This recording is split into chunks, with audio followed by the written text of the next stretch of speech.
What is going on, everybody? Welcome to another brand new installment of For the Love of Wrestling. I, of course, am your host, the Renegade of Wrestling, JJ Williams. Happy Monday. It's good to see you guys. It's good to see everybody filing in here today. Got a lot of stuff to talk about and a lot of decisions to make when it comes to the weekend shows, because if I'm being 100% accurate and honest with everybody here, I just could not give less than a damn about Rampage and Collision this week. I watched them, I took my notes on them, but reading them back, I come off like really disgruntled about those shows, and I'm not really sure why. So I may have to start cutting Rampage and Collision and just focusing on Smackdown, focusing on the main shows. Raw, NXT, Dynamite, Impact, and then Power and Explosion still, because at least for now, those two shows are still entertaining as well. If I decide to stop doing Power and Explosion and just sticking with the primary shows for each company, Raw, NXT, Dynamite, Impact, SmackDown, then so be it. But there's a lot that's been weighing on me lately as far as what shows I continue to cover and what shows I don't continue to cover. I did make the announcement on Open Mic Night this past week that I was going to, at least on Fridays, stop covering Impact. That if I was going to continue it going forward, it would be on Mondays as part of the weekend shows. Primarily because Friday is one of my busiest work days. And Fridays are also a day where at least once or twice a month, the kids get out early. So I need to be able to make as much money on that day as possible, and giving up 2 hours to come from the drop off at school, come home, do this, and then get back out there, that's money I lose. So Impact is more than likely now going to be a Monday review. Already did last week's, so don't have to worry about that. But I am still here. I am still going to be doing the shows. Good morning, Emmanuel. Good to see you. I just may no longer be doing Rampage and Collision going forward. And you'll see. You know what? Let's start with those. We'll save SmackDown for last. But just so you can see what I'm talking about and how disgruntled I seemed to be in my note taking here. Rampage kicked off this week with a tag team match. Kip Sabian and the Butcher versus Orange Cassidy and Trent Beretta. Now, we know why Trent Beretta and Chuck Taylor aren't teaming. Chuck Taylor is still injured. We're going to be having this tag team tournament to determine new champions ever since Steen and Darby had to vacate them after Steen retired undefeated.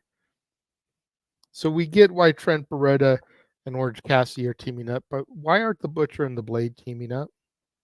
Why is Kip Sabian teaming with the Butcher? Why is the Blade just out ringside? Is he injured? We don't know. They didn't say anything about it. He was there. He was just ringside. Doesn't make any sense to me. Match was about what you would expect. It was decent action, but a predictable finish as Orange Cassidy and Trent Beretta got the victory here.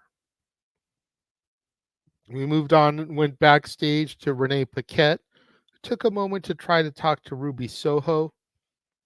She wanted to get an update on Cool Hand Angelo Parker after Saraya's brother, Zach Knight, attacked him last week. Ruby, very emotional here, talks about how she hates and despises Saraya. It was a decent enough promo. You know, I've very much been enjoying the Ruby and Ange angle that they've been doing. But this whole hatred for Saraya thing, just very daytime soap opera-esque. We then had an open challenge match for the TBS title. Julia Hart defending under house rules. The house rule for this match was no move could be executed off the top rope. And already in the ring to accept the open challenge is Robin Renegade. Now I get the Renegade twins. I've seen them before. But if you're gonna have an open challenge match, then you might want, number one, you might want to not have the person accepting the challenge already in the ring. You might want to bring them out after the champion. Just a thought there. And you might want to have the person that's accepting the challenge be somebody, I don't know, that we see on TV on a somewhat regular basis. Without Googling, when was the last time we saw either of the Renegade twins on AEW television? Not Ring of Honor television. AEW television. Don't Google it. That's my point exactly. Nobody can remember off the top of their head. So this match was exactly what you thought it would be. Julia Hart retains. It was a decent enough match. It was good, but not great. And I love Julia Hart. I love everything about her presentation. This match just seemed like it was phoned in. We then had Renee catch up with Saraya, Harley Cameron, and Zach Knight. Saraya basically, says that she hates Ruby also. Zach Knight was about to beat up some random guy backstage just because. Okay. Way to show that you're a badass, dude. I don't care. We then had what was probably the best match of the night, Penta El Cielo Miedo versus Action Andretti. This was fantastic, fast-paced lucha action, great counters and reversals by both men. Fear Factor from Penta gets the victory here. Predictable that Penta would go over Action Andretti, but it didn't take away from the match. Like I said, probably the best match of the night here. Main event was a 3-team tag team match.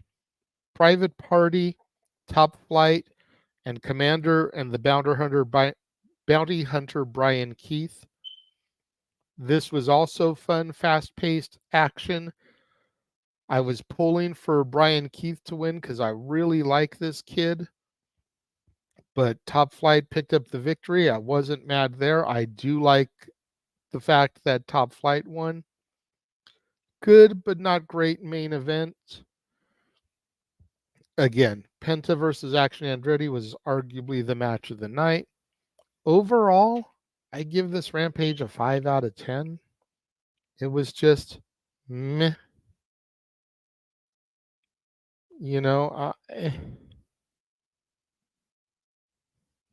What did you guys think of Rampage this week? Let me know. Leave your thoughts in the comments.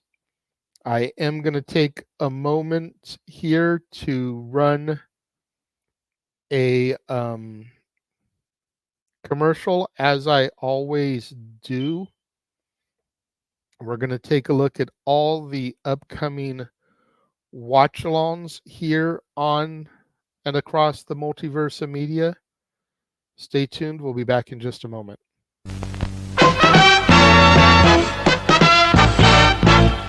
And now, preview time. So let's take a look at what's coming your way.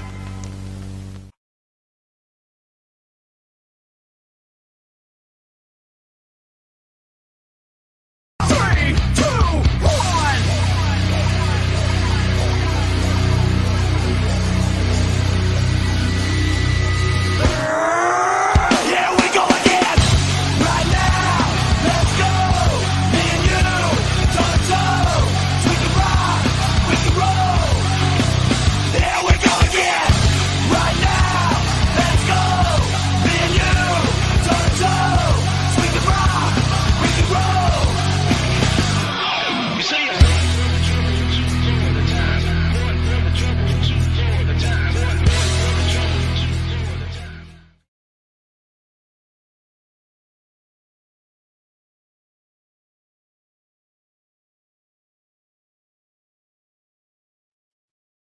We are back.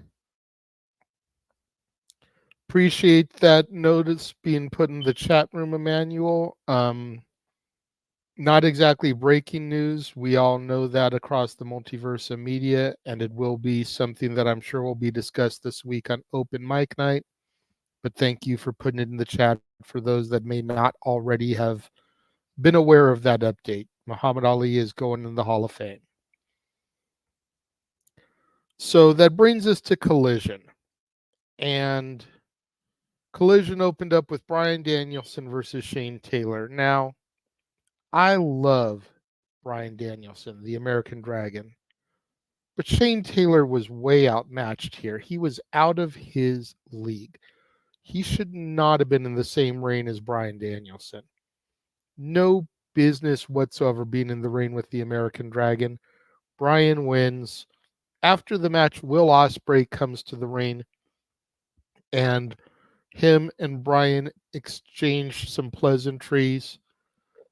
If you remember last week on Dynamite, after the main event of Ospreay versus Fletcher, Bryan came into the ring and the TV cut. Nothing was said. Here, the two actually engaged as the start of the show. Excuse me. And it was basically said that at AEW Dynasty, the April pay-per-view, Will Ospreay, Bryan Danielson. Should be a hell of a match. Looking forward to it. We then had the Elite, the Massey brothers and Kazuchika Okada, take on three jobbers. Didn't even get their names. This was a squash match. No one cares. Post-match, Eddie Kingston hits the ring because of the way that Okada made his debut this past week on Dynamite, giving the Rainmaker Lariat to Kingston. For his troubles, Eddie Kingston gets beaten up. Then Penta El Zero Miedo comes out to try to help. He gets beaten up. And finally, the bastard Pac makes his return and squares off with Okada. Rumor is it's going to be Pac versus Okada at Dynasty, but we do get a six-man tag trios action set up for big business this week. The Elite versus Kingston, Penta, and Pac. That should be a good match. Of course, make sure you tune into our coverage of big business. We then have Mariah May versus Trish Adora. Good but predictable match. Mariah May beats Trish here. Mariah still dressing up as old school Toni Storm and pulling the look off beautifully, I might add. After the match, Timeless Tony comes out to give out the very first Tony with an I award. The award is given to Mariah May. This brings out the virtuosa Deonna Purrazzo, who tries to attack Tony only to get double teamed. It was a fun segment because you guys know I love the presentation of Timeless Tony, but it just made the virtuoso look like a chump in my opinion, and I don't like that. We then had Nick Wayne versus some dude named Adam Priest. Squash match here, whatever. Afterwards, Adam Copeland came out with some kind of eye makeup around his eyes. Not really sure what he's doing here. Looked stupid to me. Brings up the I Quit match against Christian in Toronto in a couple weeks again. We then had Chris Jericho versus Teton. Meh. Jericho was Corazon de Leon, the Lionheart, once again here. I do like seeing him do his throwback gimmicks based on who he's fighting. But we have this Teton guy.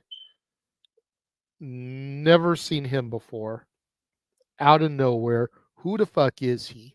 Why the fuck do I care? Why the fuck is Jericho fighting him?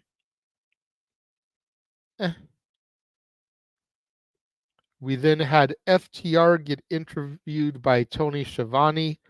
Some tag team called the Infantry comes in and interrupts. Who's the Infantry? Why do I care? Why are they coming after FTR? Tell me things. We then had Mystico versus Angelico. This was about what you'd expect, some fast-paced lucha action, but just a meh match at the end of the day for me. Mystico got the victory here. Main event was trios action. House of Black versus Mark Briscoe, Jay Lethal, and Jeff Jarrett in an Atlanta street fight. Again, this was basically everything you would expect in a street fight with these guys involved. The House of Black wins here. Just a very lackluster Collision, in my opinion.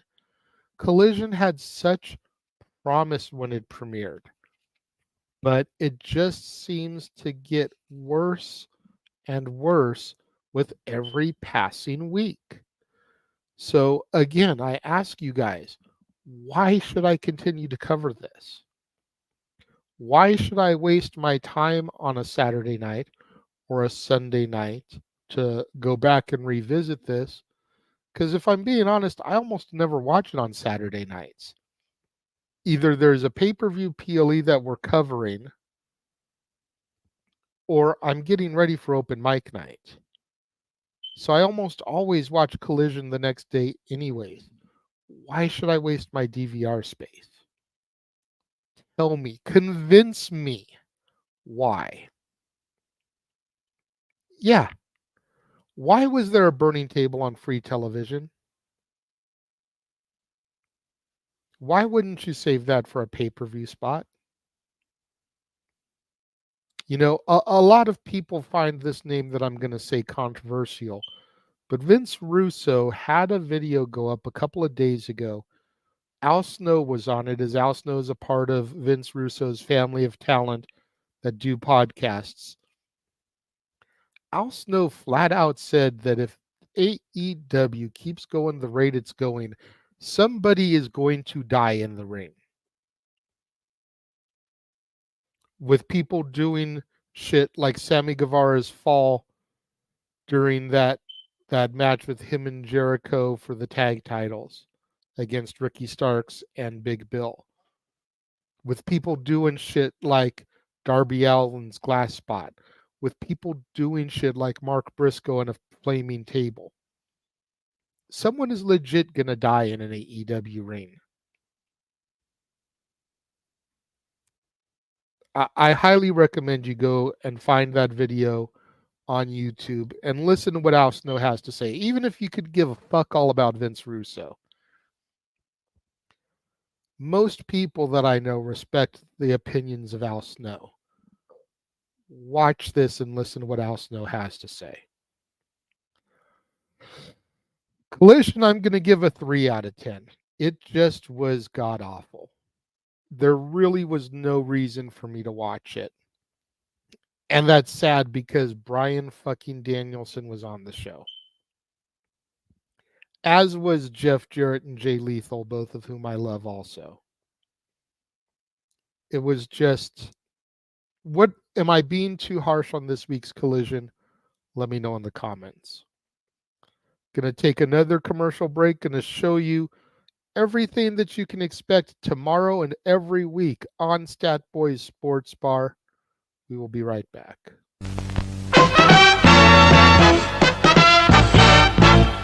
And now, preview time. So let's take a look at what's coming your way.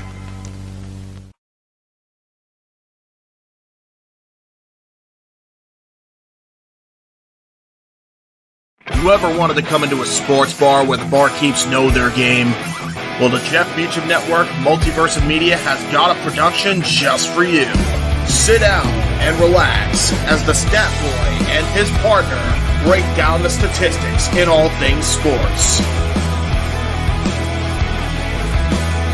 Whether it's football, basketball, motorsports, baseball,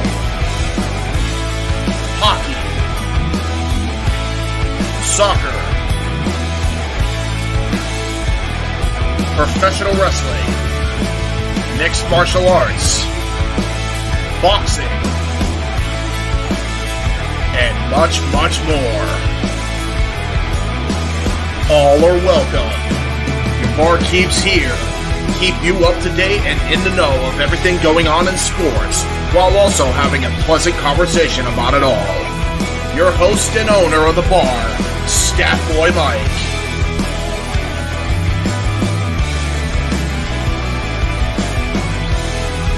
His partner in crime, Dory Lou. And a host of other guests coming in. The food's hot, the seats are warm, the drinks are ice cold, and the sports talk is plentiful. Cassidy 18 Studios presents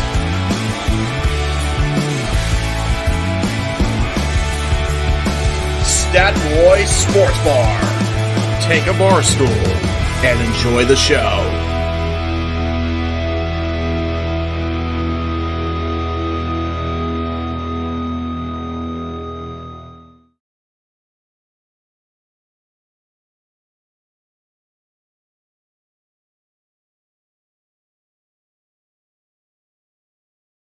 And we are back.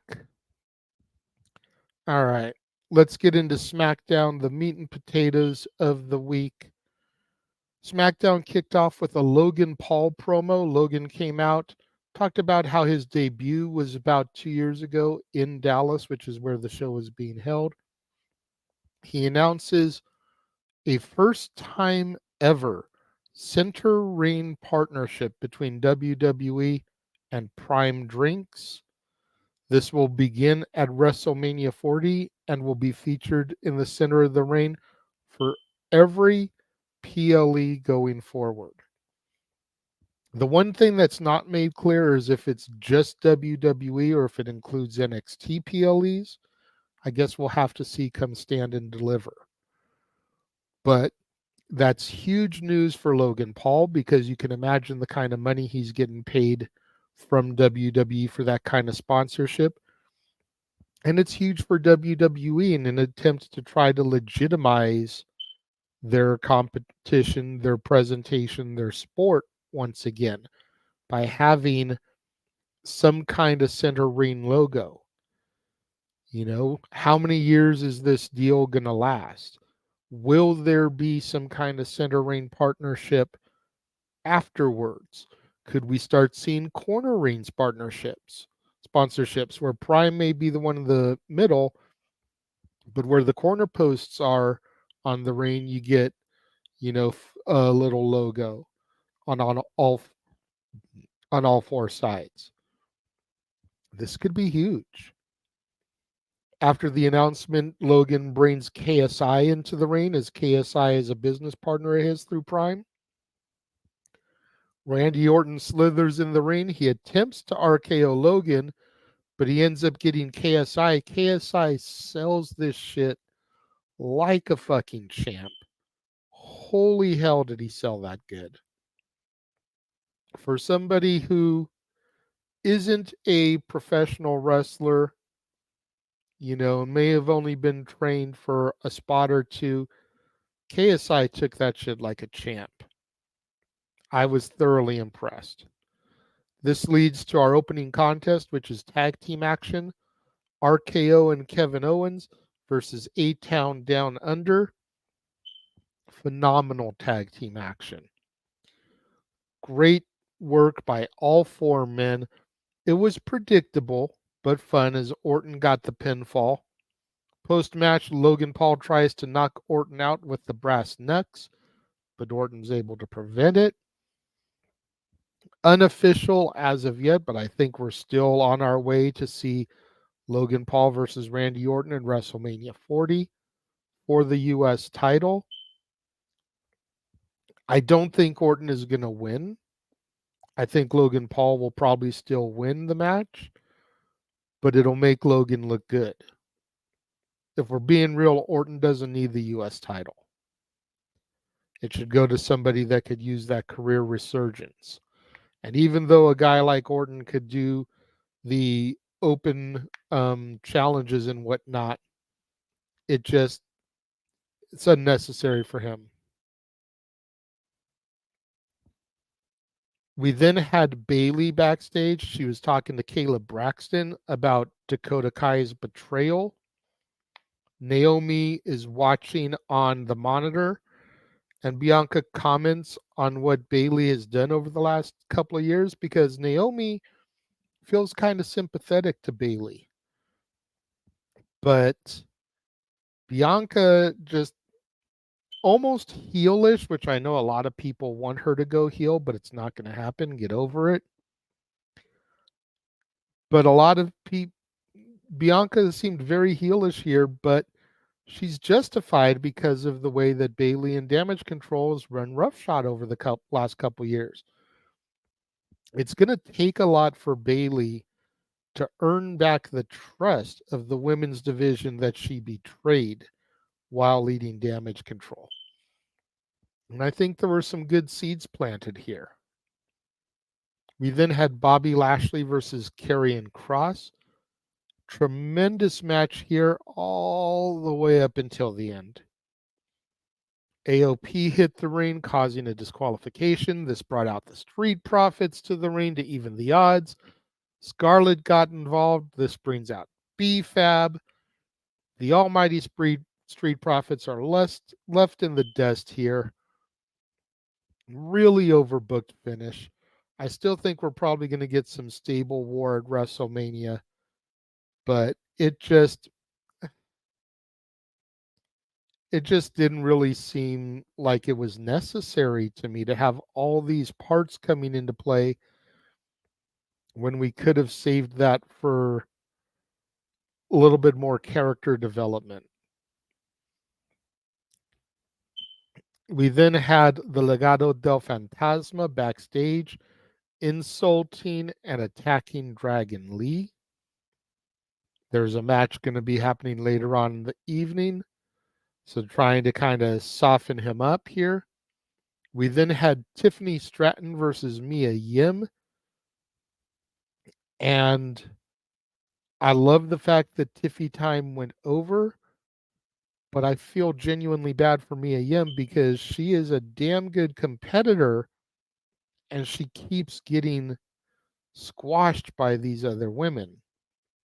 Then when you try and turn her around and build her later, nobody's going to believe her. I feel like you got to give Mia Yim some victories here, but like I said, I'm torn because Tiffany Stratton is a star. She is the type of person you can build a division around. But you don't want to sacrifice your other talent at her expense either. We then had AJ Styles cut a promo on LA Knight. I still think we're going to have these two face off at Mania, just not official yet. And then we cut to LA Knight after the promo, and he destroys a television set in a rage like a temper tantrum. Definitely didn't fit LA Knight's character. I didn't think it made any sense. We then had Tyler Bate backstage playing WWE 2K24. Pete Dunne came in, and Tyler Bates trying to, instigate Pete Dunne and get him to loosen up, have a little bit of fun. And Pete Dunne is just kind of stoic in his expression.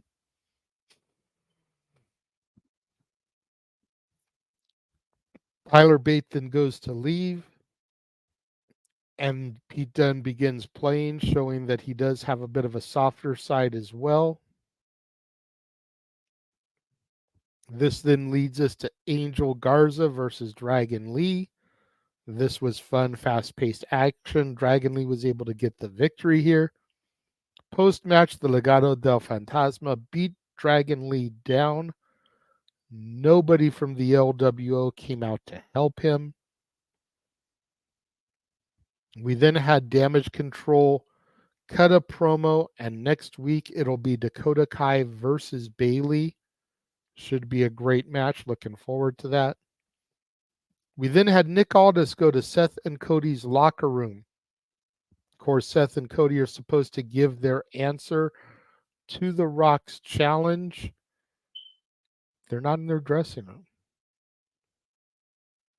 This leads us to our main event segment, which was that promo, The Rock and Roman Reigns, Cody and Seth Rollins, Solo Sikoa, Jimmy Uso, Paul Heyman, all at ringside as well.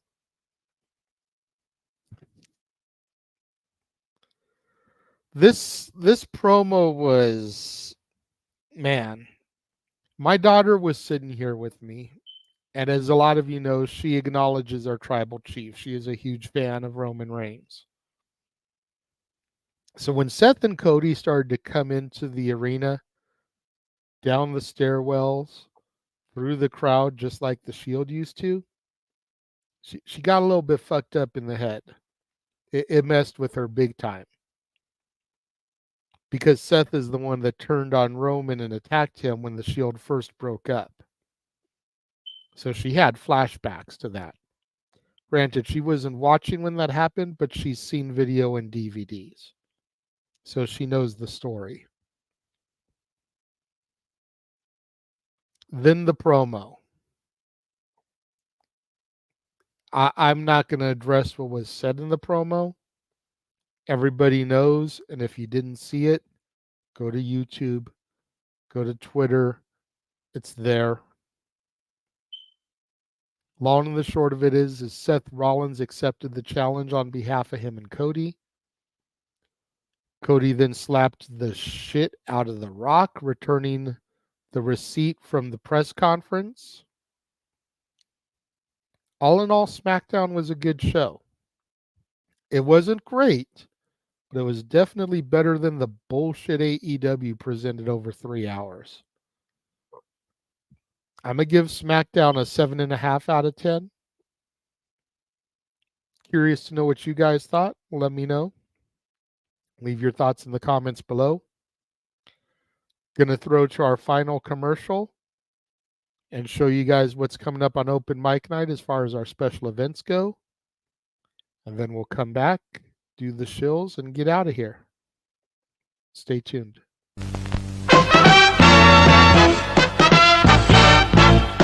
And now, preview time. So let's take a look at what's coming your way.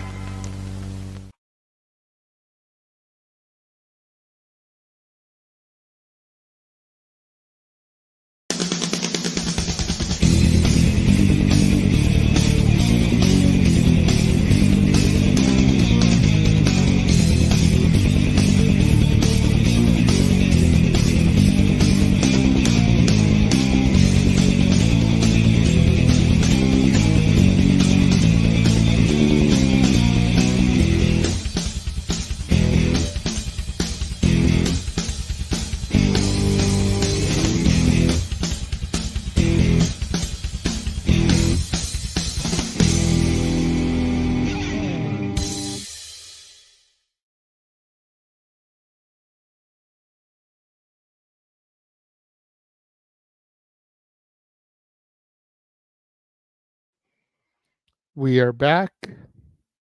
Thank you very much for this, Emmanuel. I was unaware of this. I tend to not believe the IWC reports, but I do believe that they would have ran out of time. I can believe there was supposed to be some kind of brawl setup, but yeah. But thank you for that report. I was unaware of that. So, got a few things to address here as we do the shills. Some of you may have seen Jeff's video late last night, early this morning, where he basically announced that he is stepping away from an on-air role. If you didn't see it, I'm going to air it here very quickly in its entirety. I have fast forward just a little bit because there were technical difficulties at the start of his video, so I got through the technical difficulties. But I'm going to air that very quickly. Once it airs, I will briefly address it, and then we'll get to the rest of the shills.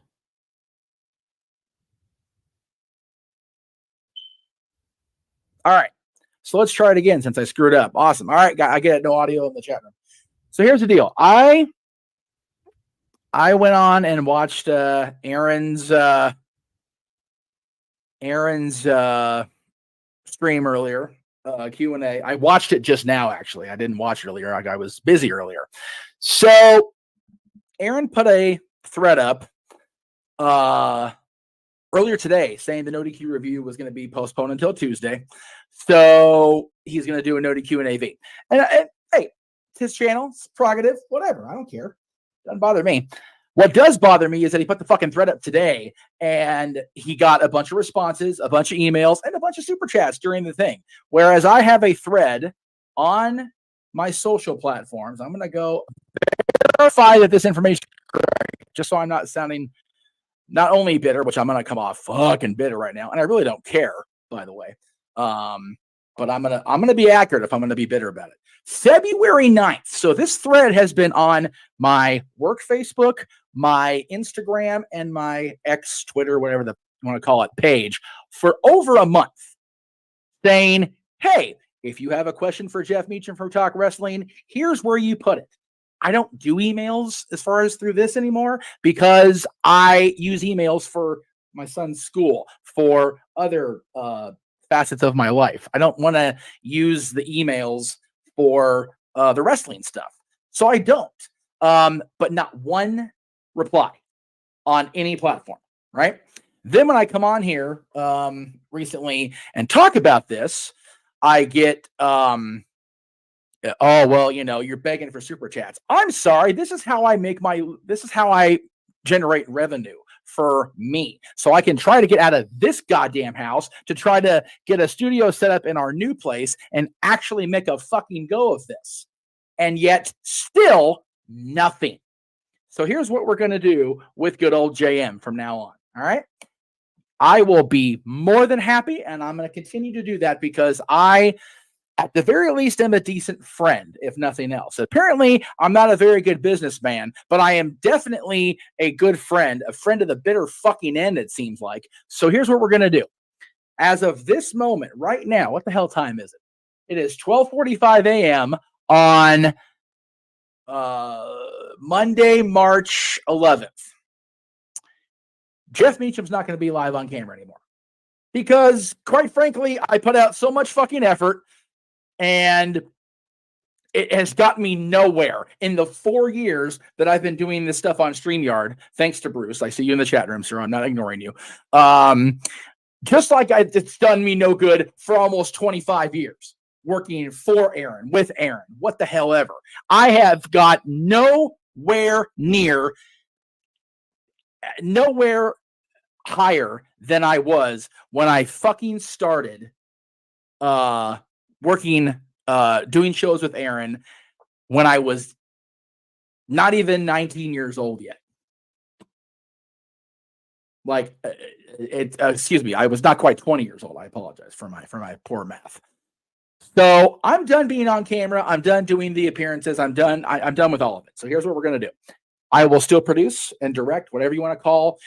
I will still sit here with a mouse and a microphone so I can be in buddy's headsets for Statboy Sports Bar.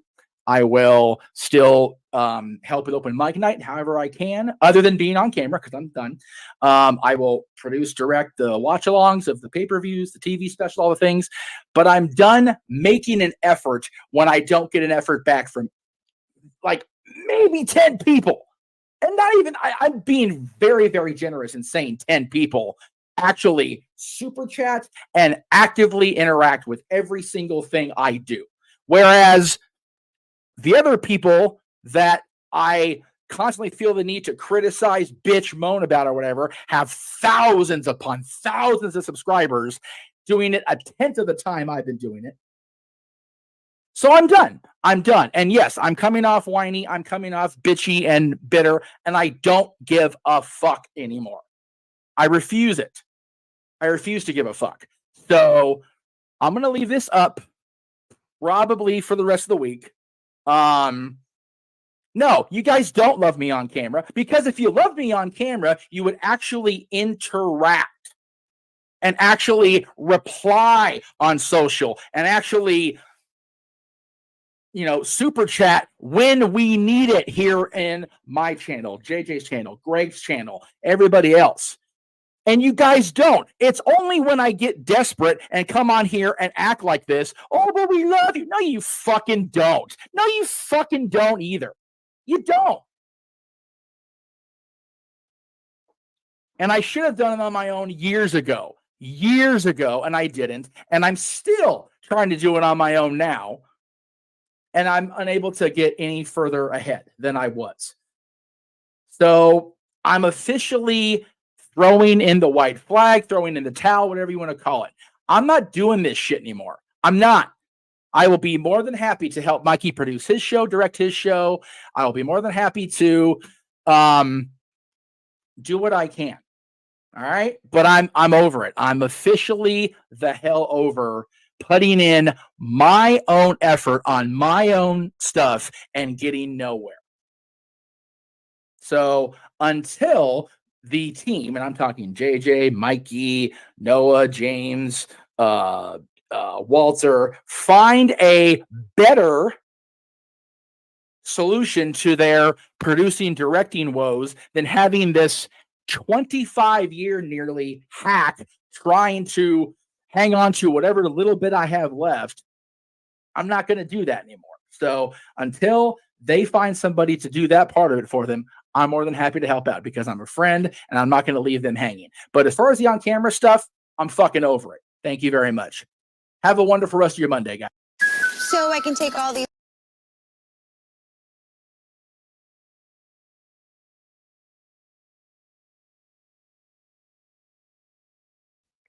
So there you have it.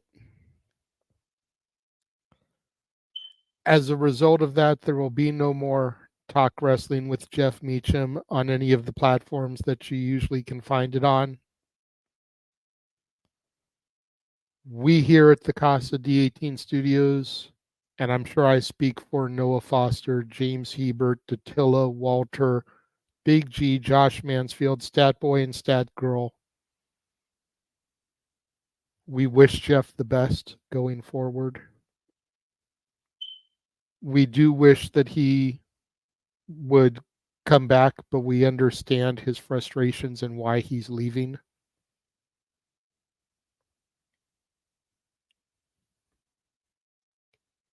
I really have nothing else to say about that. It's very sad that he has been driven away from something that he loves doing because of the lack of response that he gets.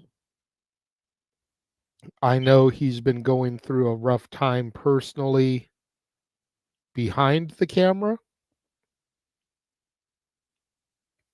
This doesn't help his mentality, and as Noah always says, protect your mentality. If Jeff decides in the future to come back to this, we'll obviously welcome him back with open arms, but in the meantime, there's no Talk Wrestling, there's no Meech's Musings, there will be no Dads on Wrestling, or Not Always on Wrestling. Any program that he actively appears on is pretty much gone. Open mic night will continue. There's enough panelists where we can get by without him. We may look to do a rebranding of open mic night. Maybe change the name, since open mic night was something that he came up with, he started. Not sure as of yet. Watch-alongs, obviously, like he said, will still continue. Whether I'm producing them, he's producing them.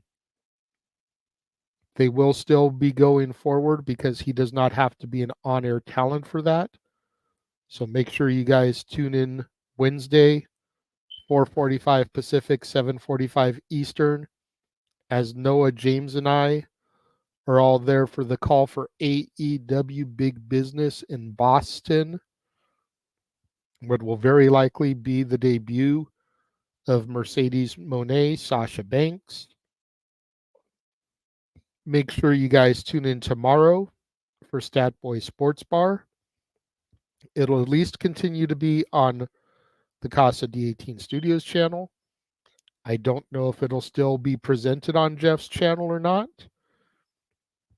but being as how he doesn't have to be an on-air talent there, and it's either Mikey or Mikey and Dory, make sure you still tune in for that tomorrow. Tomorrow, we're also going to have a special presentation. This was already in the books.